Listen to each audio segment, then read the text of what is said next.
Hello and welcome back, listeners, to BizBlend, where we dig into real conversations about work, life, and everything that shapes us in between. I'm your host, Sana, as always. And listeners, I think most of us have had that moment for sure. Like lying awake at 2 a.m., wondering why we are not more more successful, feeling this more fulfilled, more something. We set goals, we hustle, we create vision boards, we read the books, we listen to the podcasts. Ironic, I know, and yet there's this gap, this space between who we are and who we sense we could be. So, today, listeners, we are not here to sell you the dream or hand you a 5 step formula. We are here to explore why that gap exists in the first place. Why? I mean, despite our best intentions, do so many of us fall short of our own potential? Joining me is someone who's lived on both the sides of this conversation, listeners. She has sat in boardrooms advising C suite executives on system change and innovation, and she is also guided people through vision quests in the Australian wilderness. She's a serial entrepreneur, a published author, a ceremonialist, a shaman, initiated in multiple indigenous lineages. And let me tell you, listeners, she was recently voted Best Spiritual Practitioner in the Australia Holistic Practitioner Awards. But you know what makes her story particularly compelling? She didn't start there. She experienced her own complete dismantling, burnout, disconnection, autoimmune illness, and had to confront the trauma that had been masquerading as her personality for 35 years. She's the founder of Transforming Tribes and also creator of frameworks like Shift Protocol and the Six Layers of Being. So, with that, listeners, let's begin this conversation and let's welcome our amazing guest, Kathryn Sforcina. Kathryn, welcome to BizBlend. I'm really, really excited for this discussion. Thank you so much for having me, Sana. I'm equally excited to be here. Kathryn, the way the I started the intro. I mean, I literally pictured those like my mind was visualizing, reminiscing those moments when I used to be awake. Maybe sometimes, any particular I used to listen to songs while doing something, and any particular word or word in the lyrics, it used to trigger this spiraling thought within me that what exactly I'm doing with my life. Is this something that I really want, or should I go with the flow? Is this my potential? So many questions. And somehow those questions, they kind of raised this feeling of judgment that is something wrong with me or not. So I'm very sure our listeners will definitely connect with this topic. But before that, let's start with your journey. I mean, you have worked with executives, entrepreneurs. You have also worked with seekers, like across the spectrum. And I think that's exactly what we need right now. So when you look at why people don't meet their full potential, what's the most common thing that you see? Yeah, thank you for sharing that with me. And it's definitely, I think we've all had not only our dark nights of the soul, but a few nights in the dark thinking about our soul. And I've definitely not been immune to that myself. Look, it's a really interesting question that you pose, Sana, because I do feel there are many layers which Yeah. can have us confusing the reason why we don't meet our full potential for a plethora of different things.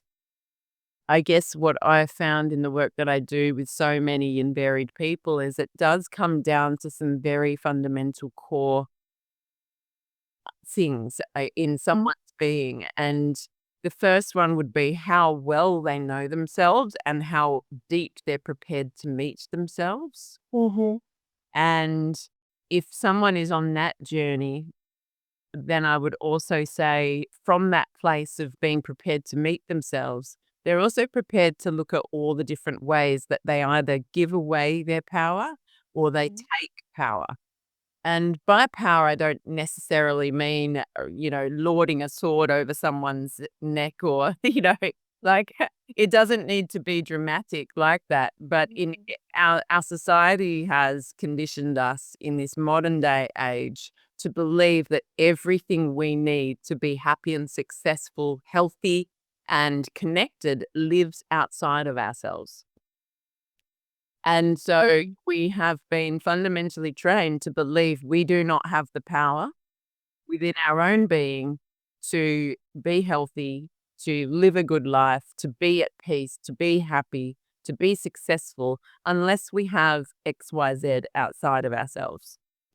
And so once we are on that journey of knowing myself and mastering myself, it becomes a journey of also understanding how to stand in our own sovereignty and power. And fundamentally, that comes down to remembering everything in our lives, really, truly, after we're about 16 to 18, is our choice. And Mhm. and so what I tend to find is that most people have forgotten that they can make a choice as to how they show up every single day, how they can reframe, how they can attach to perspectives or outcomes or not attach to them. And I could go on and on about all the different choices that we can make, regardless of what situation we find ourselves in. And fundamentally, we get to choose how we even feel about situations. These aren't predetermined things. Once we understand the mechanics of cell memory and of, the power of choice and the power our words, both internally spoken and externally, have, we completely change the game on what we're capable of as a human being. Oh, and I mean, that makes so much sense, Catherine. If I can interpret in my own words, it's basically okay, physics 101. We are letting external factors, whether it's our surroundings, our environment, our upbringing, the people around us, controlling the variables and throwing the answer out of the formula on us instead of us assessing, calculating, and getting the right output of the formula here. Yeah, and I think it goes a little bit beyond the mentality of assess or calculate. Okay. Whilst that's fundamental that we understand where the Mhm. mechanisms exist and what patterns are playing out for us in that way, it becomes a mechanism of choosing whether we remain in the head or whether we're going to live a heart-based life. 'Cause, I mean, and I'm not sure if, you're aware of this, but there's a lot of research around our gut and also our heart. And our gut and our hearts individually both have more neurons than our actual physical brain. Yes. And we spend so much time mentalizing our lives that we forget to listen to the parts of us, our heart and our internal guidance mechanism, funnily enough, our solar plexus, where that internal guidance mechanism sits energetically, is also the same space where the gut happens to sit. Um, we spend so much of our time mentalizing instead of being in our body, connected in the moment, and truly listening to the intelligence of our own being. That we make decisions based on constructs that actually don't even exist yet. Um, many people will spend either their entire lives completely dissociated from their self because they're convinced that if they live in the future, when I get this, when I have this, when I'm this way, when I no longer feel this pain, my life will be brilliant. Or they live constantly in their past, always thinking about the possible scenarios that could happen in their future based on their past. And so, either way, we're either praying our past to continue to happen into our future, or we're oftentimes praying for the worst case scenarios to happen into our future before they've even existed. And how we avoid staying in those mental loops that you spoke about, in the middle of the night when they start coming. is really to drop back into our heart space and allow ourselves to be present in our body in the moment and listen to the intelligence of something. If we're feeling closed or tight or constricted, confused, that's generally a pretty good indication. Our body, our intelligence is saying, let's slow down here. Let's take a breath. Let's lighten the pace a bit. Let's go and do something that's nurturing and nourishing for ourselves to bring us back into awareness of the situation and into our center. And if we're feeling ease and flow and a lot of lightness about something, it's a pretty good indication that our nervous system's feeling really safe about that situation or person or whatever it is that we're contemplating, and that we're in a state where we can be really open and receptive to opportunity and to different perspectives and to being in a lot more peace with that. Hmm. But, here, Catherine, I mean, personally, it's not something that I would still agree with. But uh, people would say, especially in the business circles, that in order to grow individually, you have to get out of your comfort zone. Sometimes you have to face the unknown.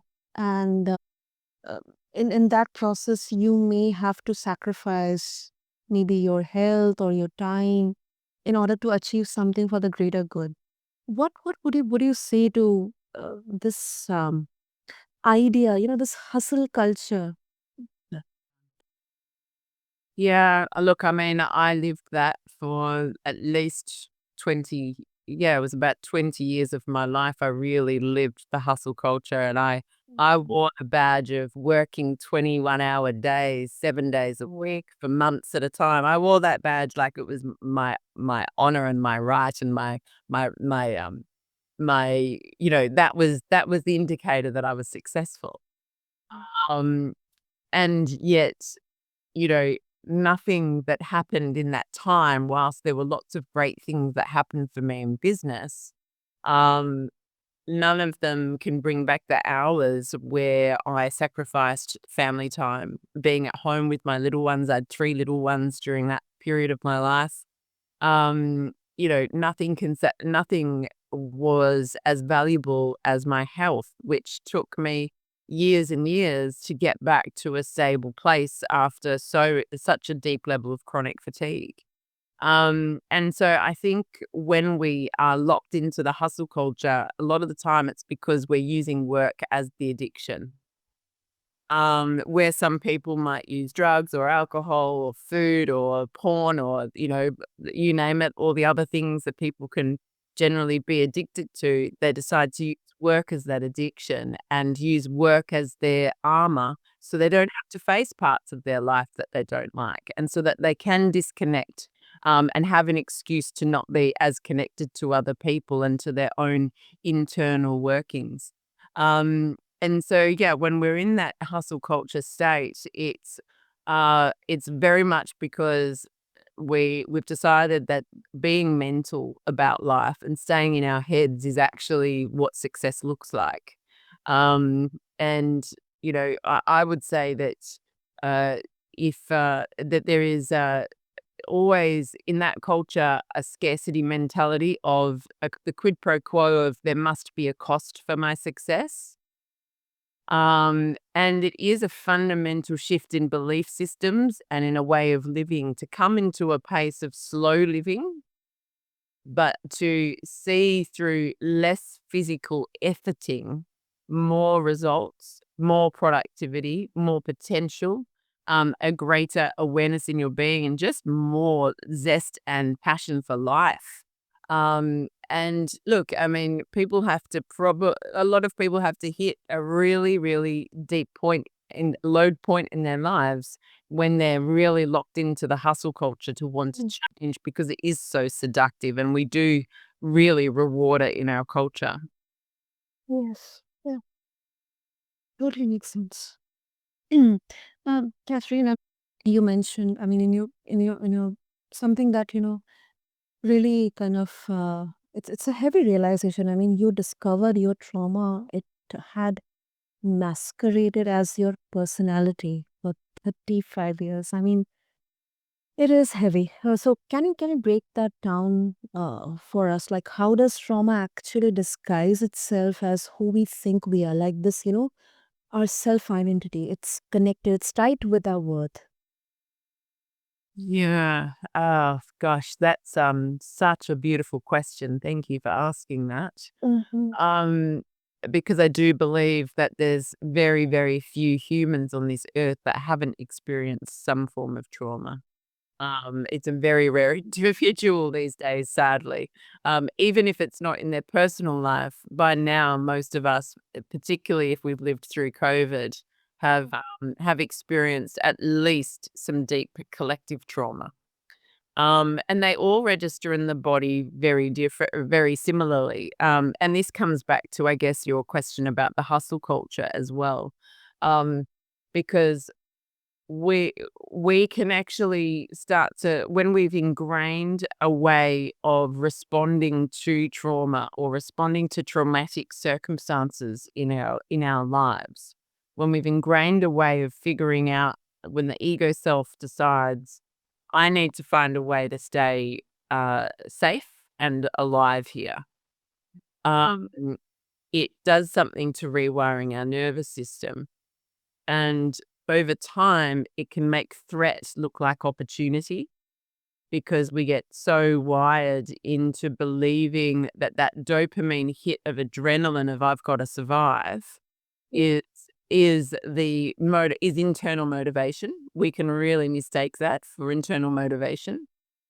And on top of that as well, it can really so that turns into a survival mechanism that is so easily mistaken for motivation, particularly as we remove ourselves from unsafe situations. It's a very common thing to believe that because the environment now is safe around us, we now operate as if we are in safety.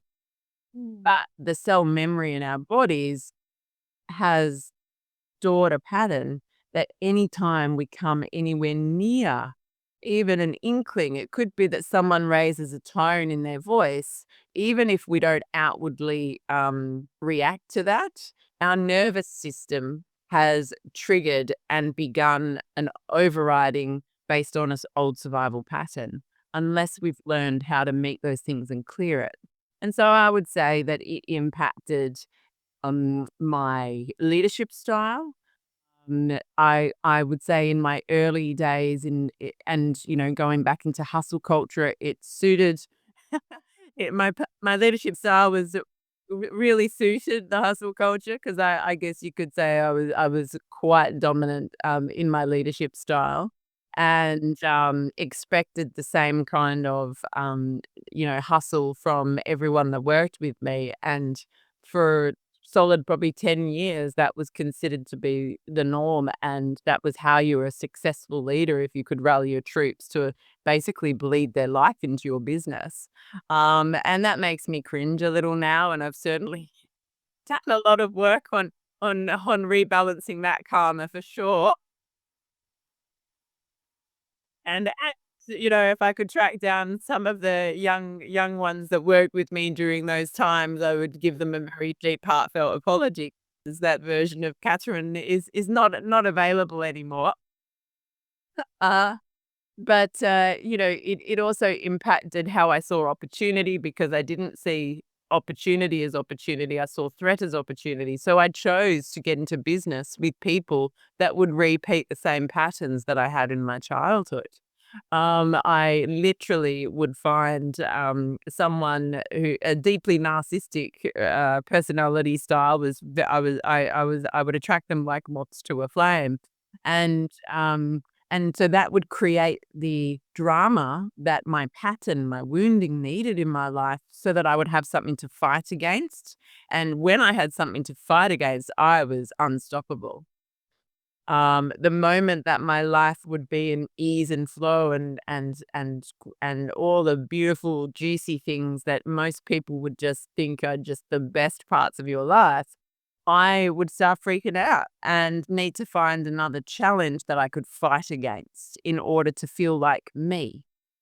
But I wasn't feeling like me. I was stuck in a survival pattern that was anchored in a soul wound around not being safe, not being heard, and not feeling worth enough unless I was actually physically working myself to the bone and proving myself. Um, in the most ridiculously, like some of the things I put myself through is just amazing. Uh, I can definitely laugh about it now, but these are the kinds of things that trauma does. A grief does the same thing: deep resentment, deep regrets, holding on to grudges, abandonment wounds, self worth wounds, scarcity wounds. There isn't something, these are fundamental core wounds of our souls that, as a humanity collectively, we've experienced on such mass that in some way, shape, or form, they live in our epigenetic code. There's been so much study and research on how the experience of the generations before us still lives as a programming in our system. Yeah. And so we know these kinds of things through epigenetics, but then also quantum physics has also started proving everything shamans have known for thousands of years. So, it's really cool because now am I a quantum physicist or am I a shaman? Because really, at the end of the day, what we're really saying is if someone has observed this in our lineage before, then it's bound to happen again. Um, and so unwinding those timelines and unwinding the code around the epigenetics that informs our systems, that's really where things started to shift for me. And that's a really fundamental thing that I guess my medicine brings to the table for people because I understand the energetic frameworks that trauma and the map that trauma creates in someone's soul and how to unpick that so that we can start rewiring it in a way where it sees opportunity as opportunity, threat as threat, safety as safety, love as love, and we stop playing the opposite game with ourselves that trauma often wires us to respond like. Okay. The one thing I can very, very confidently say that, it takes a different level of self-awareness that, uh, most of us, we are still building. I mean, it's part of that inner work. I mean, it takes time. It takes time. Different for different. I mean, we all are different, of course, spiritually, but physically, yeah. But uh, it takes a different kind of, self-awareness in there. And yeah, I mean, it's a lot. I mean, 21 hours, and but at least um, through your lived experiences, you are out there helping people, and it's kind of what I have learned through so many conversations on especially on this blend that it's kind of what many of the high achievers they face because the challenges they would like to face every day or maybe every moment. It's absolutely tied to how they assess their self-worth or their identity. If they feel like, rest is something that is going to defeat them, it's going to take away all the control from them. Yeah. Yeah, I agree. That's a really, really big one and one I deeply had to meet. Um, but it's not so much like that. That is exactly we're still locked into our mentality. Our which by the way is totally just sitting in our limbic brain, our primal brain, which is just survival mechanism. So when we're in just our mentality and we can't drop into our body, our heart, we stay in the fear, fight, flight, feed, fawn, freeze, or fornicate. That's the only functions we've got when we're in our primal limbic brain. And everything in our life we organize around being able to access and feel like we've got control over those specific mechanisms, the F's, as I would say. So when we are in our heart space and we're listening to the intelligence of our entire being, which means taking in the information from our brain, but also our gut and our heart, We actually observe in brain scans the blood flow shifting to the neocortex, which just so happens to be around our third eye from a chakra perspective. Mm. And so much of science and energetic principles align, that there's no coincidence that for thousands of years, the same meridians as the chakras, as the energy channels, as where the different functions in our brain exist, all align to the same things. Yes. So when we move from limbic to neocortex, we're able to be present in the moment. But as long as we're in the limbic brain, we're either running from something we don't want to happen or wholly focused on something we do want to happen, because that is the primary function of our survival brain, is to either avoid a threat or to gain sustenance or procreation. And so when we bring that back to, and that might seem a bit abstract, but when we draw that back into the comment you made about rest for entrepreneurs, one of the biggest reasons of why an entrepreneur who is stuck in the hustle culture won't be able to let go of the control they feel in that, to be able to give themselves permission to rest, is because they're addicted to being in their survival brain, for starters. And survival brain isn't about chilling out and taking a breather. There's no rest in those F words that I used before. It doesn't exist. So they're literally trained themselves to sleep with one eye open. Even when we're talking about rest from a sleep perspective, that's true. And then if we're talking about rest for taking some time out, the other thing that happens is because they've spent so long disconnecting from the truth of who they are as a human and from all the things about life that normally, if we're connected to ourselves, when we have a conversation with someone and it causes an emotional response in us, when we're connected to ourselves, we get to meet that gently, and the emotional energy of that kind of just trickles into our being, and then we've met it, and then it processes, and then we're not in that state anymore, and we move. Whilst there are highs and lows in life, we move through them a lot more easily. Mhm. When we're in that constant survival limbic brain state, we store up all of the responses and reactions we haven't let ourselves have. And as soon as we switch into rest mode, we're completely flooded by this. And it's overwhelming because most of the time we have not done the work we need to on a daily basis to allow ourselves to have the tools and the resources to meet those feelings when they arise.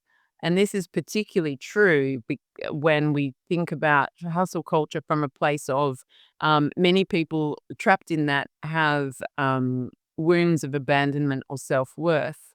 So it's actually become part of their identity to make sure they're always working to prove value to someone else in order for them to feel love, in order for them to feel belonging or happiness or success. They have to be over extending and over giving and over proving and over efforting constantly to meet that need of that wound, which is insatiable in its hunger for validation. Um, and so when we decide that we're going to rest, all of that comes up, and that feels too big. So the only thing to do, if you're not prepared to do your work in that respect and to treat yourself, is to go back into survival mode and to kick up the game even more and to dive even deeper into hustle culture. Yeah. And I mean, I know that this will be a bit uncomfortable for many many of our listeners, Mm. like, because a lot of us are essentially living from a place that feels like us. I mean, it's actually just a survival strategy, a coping mechanism that unfortunately we have perfected. Yeah. Yeah. And when you start to pull on that thread, we then have the beauty of being able to live in an awareness that we didn't have about ourselves before. And we start to be able to see all the other things that we thought was us, but were really just a very good strategy for surviving in a period of our time of our life. And so the questions, instead of being, how can I reach my full potential, often first become, who actually am I if I didn't allow myself to play that pattern anymore? Mm. And that's really what started my journey. Was I got to a point where I went, enough. I'm not repeating this pattern anymore. The common denominator every time this happens in my life is me. Yep. And whilst the things that happened weren't necessarily, I can't control someone else's choices, I was definitely choosing to put myself in positions over and over again where I would give away my power just as I was about to come into significant success in my life. And so I really decided that I would meet that person. And the thing is, yes, it's really weird and uncomfortable to meet ourselves to begin with. It's like, because we're meeting parts of ourselves we really don't like and parts we really love. But it's like having, inviting a group of people over for a dinner party that you once had a really close relationship with, but you feel fully estranged from now, Mhm. and sitting down and deciding to start talking as intimately as you possibly can with them. And so, I often just say to people, don't start by giving yourself grand gestures of love because you'll probably run a mile from yourself. It'll be too much. Especially if you've not been treating yourself kindly, you'll be like, what the hell is this? I'm not like this. Or you're too clingy, or and so I invite people to consider treating themselves as if they were dating someone they really wanted to get to know.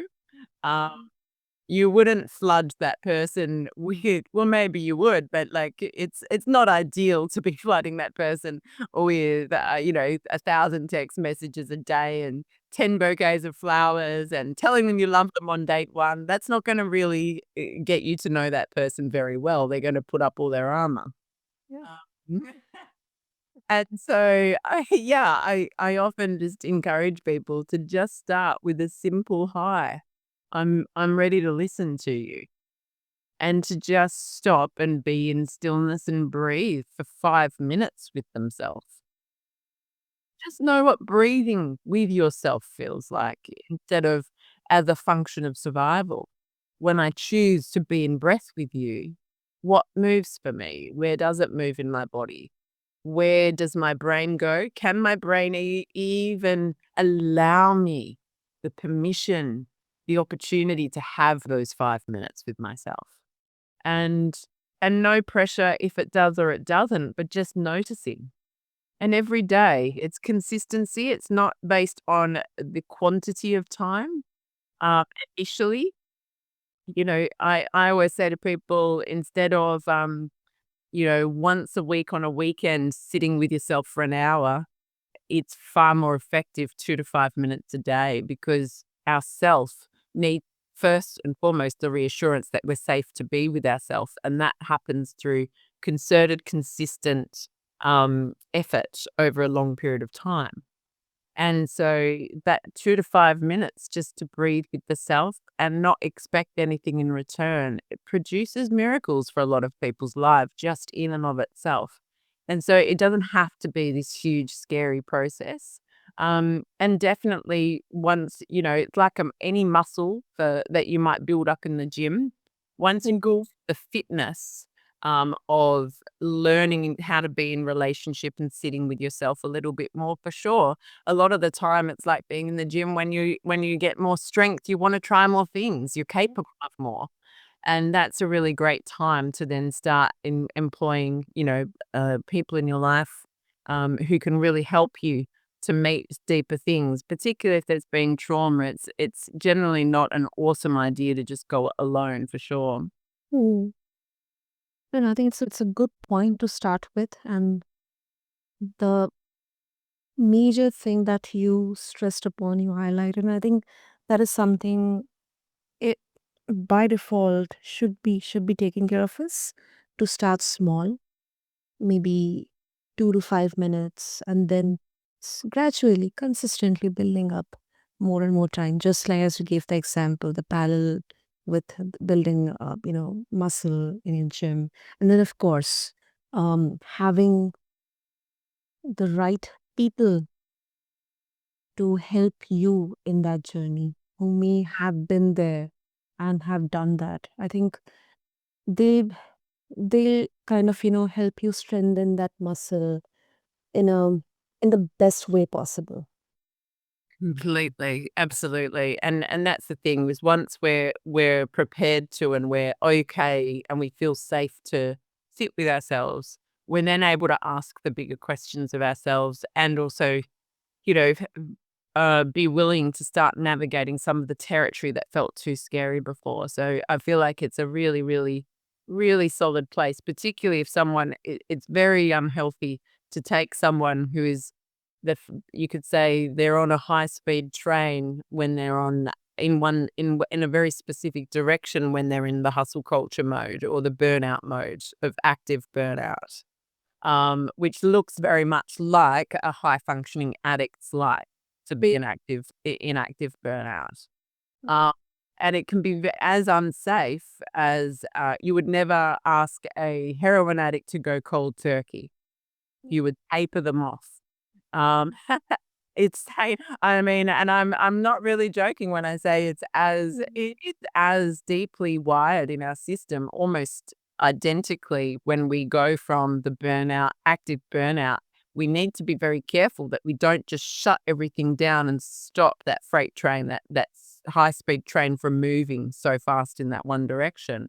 We need to slowly start touching on the brakes and allowing all aspects, our physical, mental, emotional, energetic, and spiritual body to come online and be aware of and be on board with us and be our ally in that process.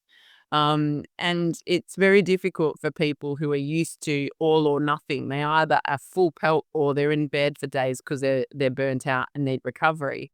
When you're in that all or nothing mindset, it's very difficult to know in your own being how to touch on those brakes slowly and start to really unwind the system. And that's where, yeah, help from a physical, a nervous system regulation perspective, really, really valuable. But then also navigating the emotional and energetic frameworks that often underride those drivers and can feel like really unsafe territory if we're not used to connecting with ourselves in that way, for sure. Definitely. And before we wrap up, Catherine, I think we are kind of coming in full circle because, and this might challenge the entire premise of this episode. Like, Catherine, should everyone even be trying to meet their full potential?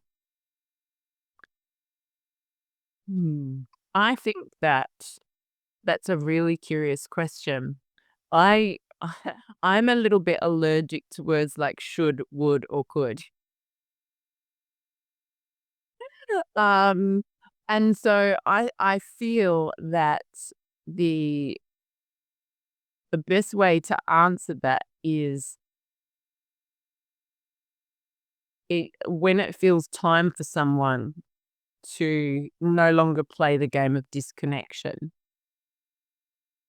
they will naturally arrive on a journey that can't help them but come to their full potential. Uh, Mhm.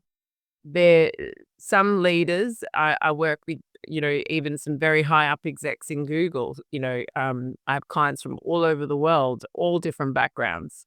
Uh, Mhm. detectives, tech executives, nurses, psychologists, road workers, you name it. And the it's not so common that people are worried when they first start this work about reaching their full potential, they've normally really hit a pretty hard place and they're just really excited if they could just break one of the patterns. But invariably, as we do more work with ourselves and we fall more in love with ourselves and we come into a deeper relationship with all aspects of self, we naturally desire to want to meet our fullest purpose in this life. And we can't meet that without coming into our fullest potential. And so it really depends on the human being and what they are. Some people come into this life and their soul just isn't ready to learn their biggest lessons. And so I don't normally, I don't judge people for not wanting to explore the path. But Mm. what I do know is that there's only beauty when you do start walking it, and all roads lead to being a better version of yourself than you've ever been able to imagine once you start this journey of truly connecting with the self, mastering the self, and coming home to the body for sure. Yeah. Mm. And it makes sense. I mean, because there cannot be just one simple, single answer to this. Yeah. Mm.